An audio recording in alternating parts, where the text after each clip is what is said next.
ಮದುವೆ ಮಗು 36 ಲಕ್ಷ ವಂಚನೆ.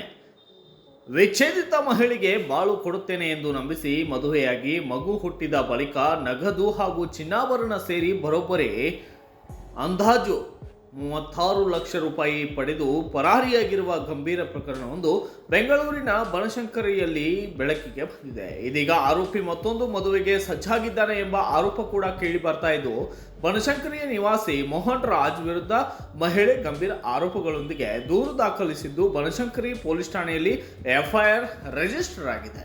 ಆದರೆ ಪೊಲೀಸರು ನಿರ್ಲಕ್ಷ್ಯ ತೋರುತ್ತಿದ್ದಾರೆ ಎಂದು ಮಹಿಳೆ ಆರೋಪಿಸಿದ್ದಾರೆ. ಮಹಿಳೆಯ ಹೇಳಿಕೆಯಂತೆ ಕಳೆದ 10 ವರ್ಷಗಳಿಂದ ಮೋಹನ್ ರಾಜ್ ಪರಿಚಯವೆಂದು 2022ರಲ್ಲಿ ಇಬ್ಬರು ವಿವಾಹವಾಗಿದ್ದಾರೆ. 2023ರಲ್ಲಿ ದಂಪತಿಗೆ ಹೆಣ್ಣು ಮಗು ಜನಿಸಿದೆ. ಆದರೆ 2025ರಲ್ಲಿ ಮೋಹನ್ ರಾಜ್ ಮನೆ ಬಿಟ್ಟು ಹೋಗಿದ್ದು ಫೋನ್ ಮಾಡಿದರೆ ಹಲ್ಲೆ ಮಾಡುತ್ತಿದ್ದಾನೆ ಎಂದು ಆರೋಪಿಸಿದ್ದಾರೆ. ಮನೆ ಕಟ್ಟೋಣ, ಹೊಸ ಜೀವನ ಆರಂಭಿಸೋಣ ಎಂದು ನನ್ನಿಂದ ಹಣ ಪಡೆದು ನಗದು ಚಿನ್ನ ಸೇರಿ ಸರಿಸುಮಾರು 36 ಲಕ್ಷ ರೂಪಾಯಿ ವಂಚಿಸಿದ್ದಾನೆ. ಈಗ ಕೇಳಿದರೆ ನಿನ್ನನ್ನೇ ಗೊತ್ತಿಲ್ಲ ಎಂದು ಹೇಳುತ್ತಿದ್ದಾನೆ ಎಂದು ಮಹಿಳೆ ಈಗ ತನ್ನ ಅಳಲನ್ನ ತೋಡಿಕೊಂಡಿದ್ದಾಳೆ. ಮೋಹನ್ ರಾಜ್ ವಿರುದ್ಧ 4 ಬಾರಿ ದೂರು ನೀಡಿದ್ದೇನೆ, ಆದರೆ ನ್ಯಾಯ ಕೊಡಿಸುವ ಬದಲು ಪೊಲೀಸರು ನನಗೆ ಧಮಕಿ ಹಾಕುತ್ತಾ ಇದ್ದಾರೆ, ಒದ್ದು ಒಳಗೆ ಹಾಕುತ್ತೇವೆ ಎಂದು ಬೆದರಿಸ್ತಾ ಇದ್ದಾರೆ ಎಂದು ಮಹಿಳೆ ಈಗ ಪೊಲೀಸರ ವಿರುದ್ಧ ಆರೋಪವೊಂದನ್ನು ಮಾಡಿದ್ದಾರೆ.